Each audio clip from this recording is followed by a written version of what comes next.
Welcome to your Money Matters Minute. I'm Jeff Montgomery. We have a special and timely message for this episode.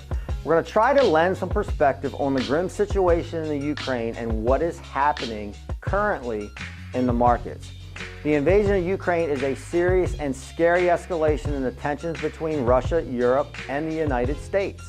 Before we dive into what this could mean, let's take a moment to think about the many folks who are suffering and dying, as well as the ordinary Russians who will suffer from sanctions, instability, and economic damage.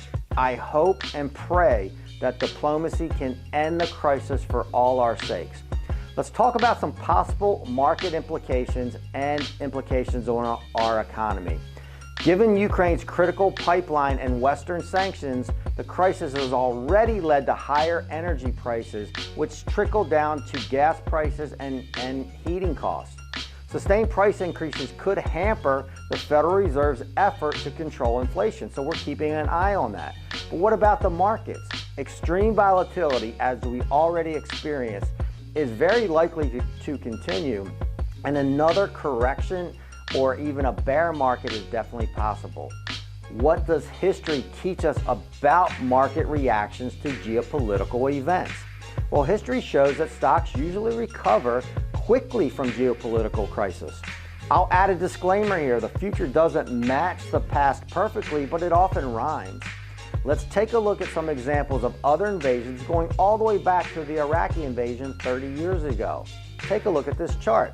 The key takeaway is short-term markets usually react badly. However, a year later, they have historically recovered. Will they always? That's impossible to say. But the study attached 29 geopolitical events since World War II shows this trend. A note, a geopolitical event is a very antiseptic phrase for horrible things like bombings and wars, invasions, and attacks. It really fails to encompass the full cost of human misery. Let's never forget the truth behind the numbers.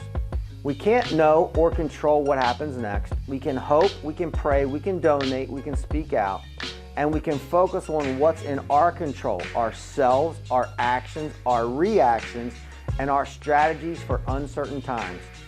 Let's hug the people we love extra tightly today and be very grateful for our blessings. And just a quick postscript. Are you tired of all the bad news? Do you need a break? I've attached 2 TED Talks for you highlighted in the notes below the video.